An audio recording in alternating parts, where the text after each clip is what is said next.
In this video, the structure and the setting up of a sewing frame is shown. Also, the fixing of several sewing supports is demonstrated.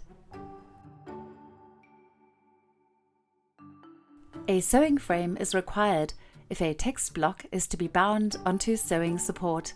Learn how this works in this video. Every sewing frame has a base. This is the work surface on which the sections are placed.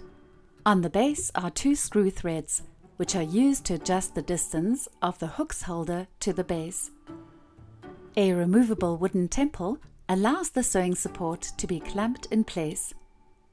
The sections are placed on the work surface together with a board. This allows the required support length to be estimated. The board raises the text block, which makes it easier to stitch it. The stitching hooks are inserted into the hook holder. The sewing support is then attached to them. To ensure that the sewing support can be evenly stitched later, the screw thread of the stitching hooks should be centered. This allows the support to be tensioned or loosened individually. The position of the holder is adjusted according to the height of the text block. The hooks should be at least 5 centimeters apart from the text block. The wooden temple is opened up. This is where the supports will be wedged in later.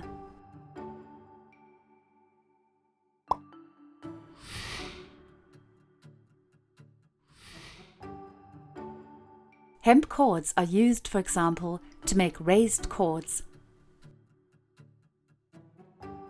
The sewing support is roughly measured and cut to size. If the cord is too thick, individual strands can be removed.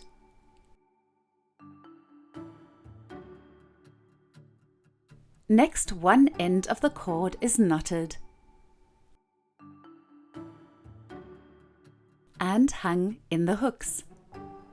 A knot is also made on the other end at the height of the lower edge, and a sewing pin is inserted into the knot.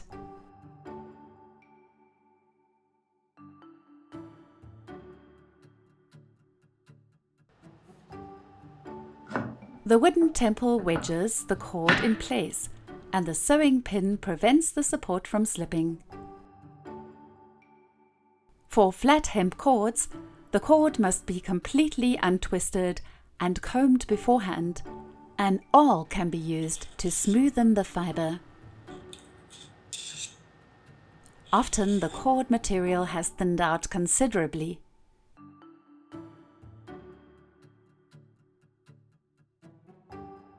The individual combed strands are laid together, evenly distributed and knotted. Again, the cords are hung into the corresponding hooks and wedged into the wooden temple.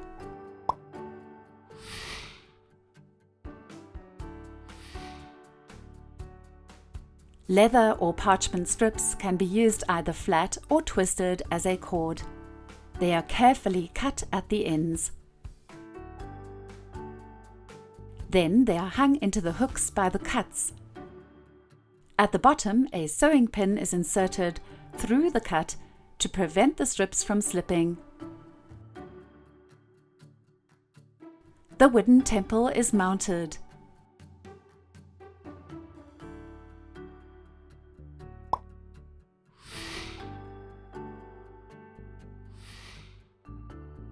When working with cloth tapes, various tape supports are used. The upper tape supports are hung in the hooks. Next, the cloth tapes are attached to them. They are held tightly and fastened just below the edge with the bottom tape supports. These prevent the slipping of the tapes. To tension the tapes, the crossbar is turned upwards. Generally, the tapes should not be tensioned excessively so that they do not break. Special care should be taken when working with leather and parchment strips. If the threads have different lengths, the individual hooks can be lengthened or shortened with the corresponding screw thread. In this way, a wide variety of supports can be stitched using a sewing frame.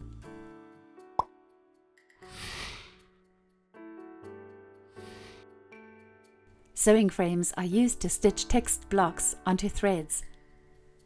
With special equipment, various supports can be fixed to the sewing frames.